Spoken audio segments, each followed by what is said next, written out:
내 삶은 주의 역사가 되고 하나님이 일하기 시작하네. 앞으로 8주간 영성 시리즈로 가지고 함께 말씀을 나누도록 하겠습니다. 영성 시리즈를 하는 이유는 우리가 말씀을 통해서 우리가 하나님이 기대하시는 하나님의 사람으로 세워지고 또 하나님이 함께 하시는 하나님이 기대하시는 그런 유형의 사람으로 자라가기 위해서 우리는 영성의 깊이를 더하려면 어떻게 해야 하는가, 그 문제를 함께 8주간에 걸쳐서 말씀을 나누도록 하겠습니다. 오늘은 그 첫 번째 시간으로 말씀을 선택했습니다. 그러면은 이렇게 제목을 붙일 수가 있습니다. 말씀의 영성의 깊이를 더하려면 어떻게 해야 하는가? 말씀의 영성 깊이를 더하려면 어떻게 해야 되는가? 자, 그 질문의 대답이 오늘 본문 안에 있습니다. 왜 그 첫 번째로 선택했는가? 이유는 간단합니다. 신앙생활의 모든 기준은 하나님의 말씀이 되기 때문에 그렇습니다. 그래서 오늘 제일 첫 번째 시간으로 말씀을 가지고 말씀에 뿌리 박은 신앙인, 말씀의 영성의 깊이를 더하려면 우리가 어떻게 해야 되는가? 그 질문에 대한 답을 오늘 본문을 통해서 찾도록 해보겠습니다. 자, 구체적으로는 우리가 선택과 결정, 해야 될과 하지 말아야 되는 기준은 하나님의 말씀이 되는 겁니다. 그래서 말씀은 매우 중요한 것입니다. 따라서 우리가 당신의 꿈이 뭡니까? 누군가가 당신에게 그렇게 묻는다면은 여러분 어떻게 대답하시겠습니까? 나의 꿈은 하나님의 왕국, 하나님의 나라가 이 땅에 세워지는 것입니다. 아니면은 내가 세상적으로 부와 명예를 갖는 것을 원하고 있습니다. 후자의 대답을 한다면 그건 좀 심각한 거예요. 예수를 믿는 원칙을 모르고 있기 때문에 그렇습니다. 따라서 우리 모두에게는 한 가지의 꿈이 있는 겁니다. 그것이 하나님의 나라입니다. 그것이 신약교회 성도들의 꿈이었고 사도행전에 나타난 모든 성도들의 꿈이 바로 하나님의 나라였습니다. 그들은 하나님의 나라를 위해서 힘없이 달렸고 또 달렸습니다. 거기 한복판에는 하나님의 말씀이 살아 역동적으로 움직였기 때문에 그렇습니다. 따라서 우리가 오늘 말씀의 영성의 깊이를 더하려면 어떻게 해야 되는가? 하나님이 기대하시는 사람, 하나님이 원하시는 사람, 하나님이 원하시는 일을 하기 위해서는 우리가 말씀의 뿌리를 박아야 되는데 이 말씀의 뿌리를 박기 위해서 구체적으로 어떻게 해야 되는가? 그 질문에 대한 대답이 오늘 두 가지로 본문에서 규정하고 있습니다. 그 첫 번째로 말씀의 뿌리 박는 신앙이 되기 위하여, 바꿔 말한다면 말씀의 영성의 깊이를 더하려면 첫째로 말씀에 대한 사모함이 있어야 됩니다. 말씀에 대한 사모함이 있어야 돼요.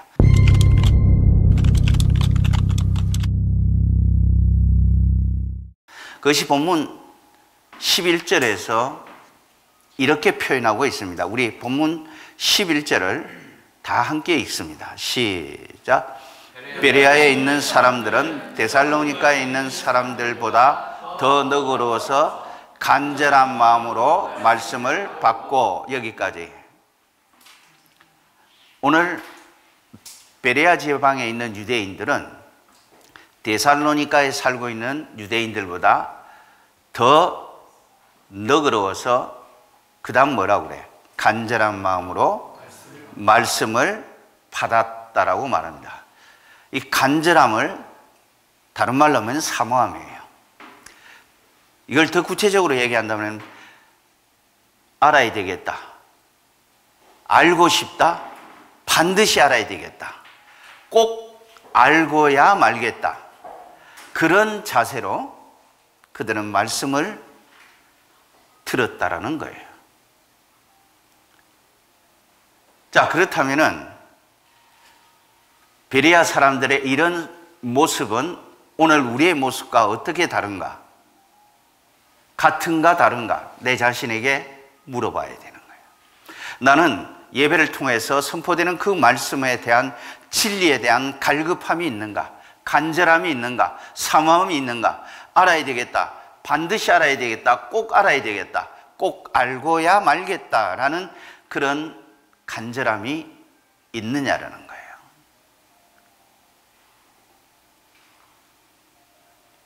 만약 그런 게 없다면은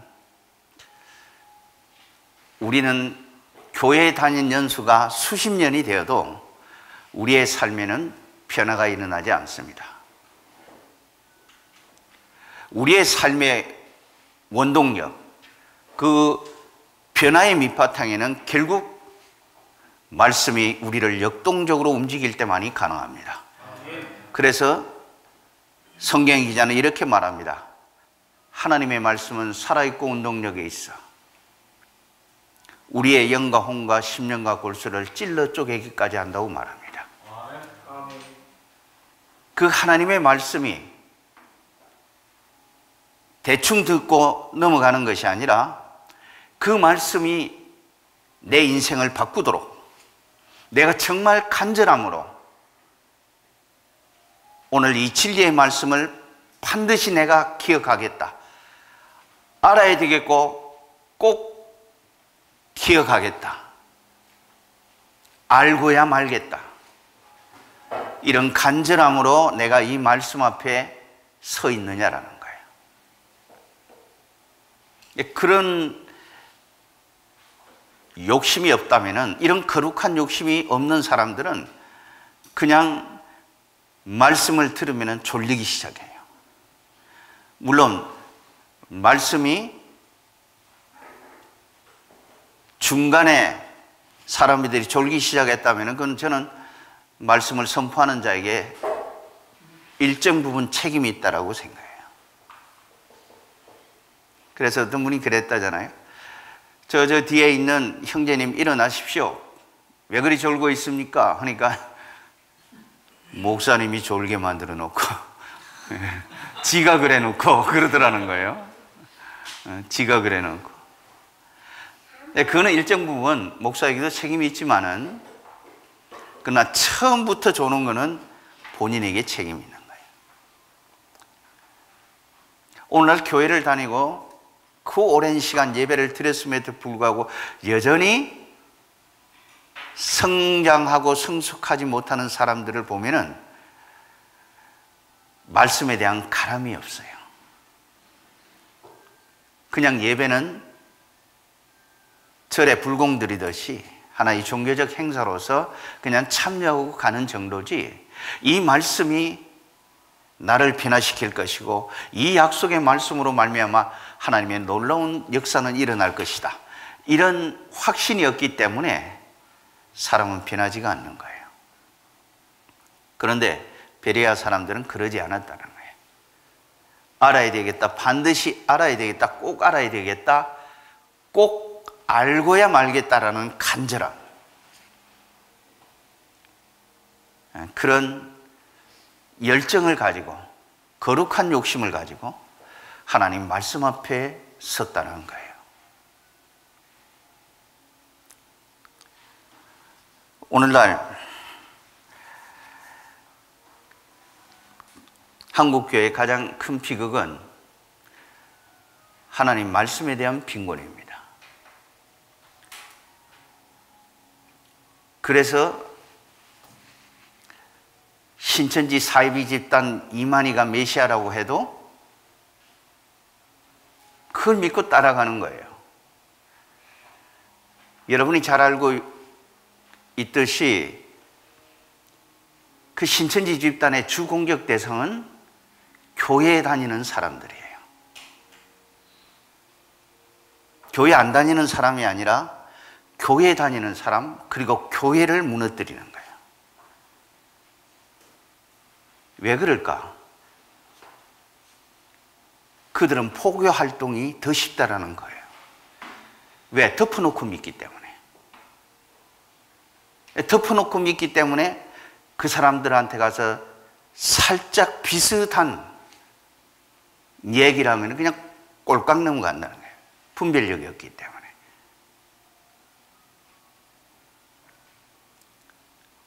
이것은 바로 한국교회 현주소를 그대로 적나라하게 보여주고 있는 거예요. 정말 여러분들에게 하나님이 기대하시는 사람, 하나님이 원하시는 사람, 그런 하나님이 찾으시는 사람, 그런 유행의 사람으로 변화되기 위해서 제일 중요한 것은 베레아 사람들이 보여준 그 모범을 따라서 간절한 마음으로 말씀을 받을 때만이 가능하다는 사실을 여러분 믿으시기를 바랍니다. 그래서 하나님의 말씀에 눈이 열려지면은 아까 누가복음에서 보듯이 마음이 뜨거워지기 시작해요. 견딜 수가 없어요. 그래서 주변 사람들에게 가서 그리스도를 얘기하는 거예요. 이게 말씀의 능력입니다. 중요한 것은 여러분들에게 그런 간절한 경청함이 있느냐는 거예요. 놓치지 않고 내가 귀담아 듣고 그 말씀대로 내가 살아가야 되겠다. 그건 경청함이 있습니까? 이게 핵심이에요. 그런데 이것은 신구약 66권을 통틀어서 아주 일맥상통하게 얘기하는 부분입니다. 우리 구약 성경으로 넘어가서 느헤미야서 한번 보겠습니다. 느헤미야서 8장 737페이지 737페이지 느헤미야서 8장 737페이지 8장 1절 중간 부분부터 제가 읽겠습니다. 학사 에스라에게 여호와께서 이스라엘에게 명령하신 모세의 율법을 가져오기를 청하매 일곱째 달 초하루에 제사장 에스라가 율법책을 가지고 회중 앞 곧 남자나 여자나 그 다음 알아들을 만한 모든 사람 앞에 이르러 수문 앞 광장에서 새벽부터 정오까지 그 다음 남자나 여자나 알아들을 만한 모든 사람 앞에서 읽음에 무백성이 그 율법책에 귀를 기울이고 경청했다는 거예요. 귀를 기울이고 반드시 선포되는 그 말씀에 경청했다. 하나도 놓치지 않고 듣겠다. 주의를 기울이면서 들었다는 거예요. 그 다음 이어지는 말, 그 다음 5절 봅니다. 5절. 그 다음 어떻게 해요? 에스라가 모든 백성 위에 서서 그들 목전에 책을 펴니, 그 다음 책을 펼 때 모든 백성이 일어났다. 경외함. 말씀을 받는 사람들의 태도, 경청하고 경외하고 그 다음 6절에 에스라가 위대하신 하나님 여호와를 송축하며 모든 백성이 손을 들고 아멘 아멘 하고 응답하고 몸을 굽혀 얼굴을 땅에 대고 여호와 앞에 경배하니라. 반응인다 말이에요. 경청하고 그 다음 경외하고 반응하고 그 다음 8절 하나님의 율법책을 낭독하고 그 뜻을 해석하여 백성에게 낭독하는 것을 다 깨닫게 하니 그다음 어떻게 됐다고 그래요? 백성이 율법의 말씀을 듣고 다 우는지라. 반응. 회개와 감사의 반응이에요.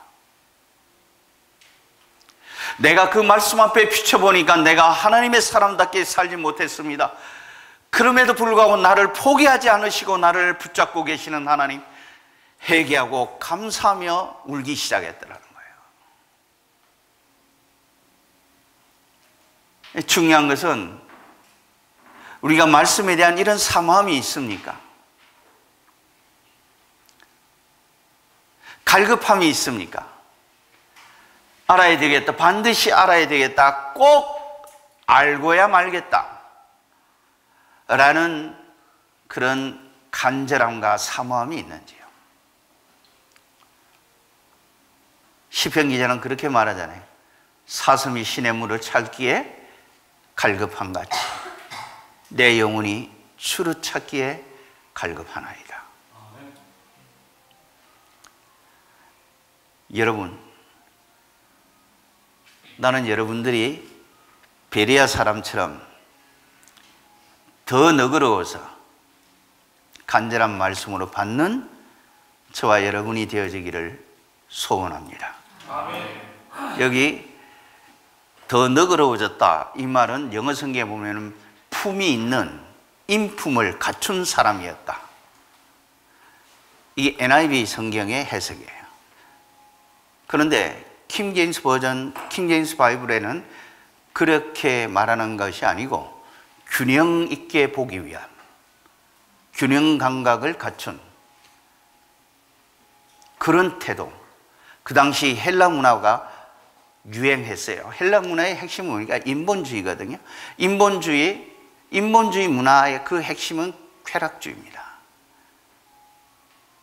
그 많은 철학이 난무하는 그 시대에서 그 철학과 하나님의 말씀을 비교해서 정말 하나님의 말씀을 붙잡고 살기 위한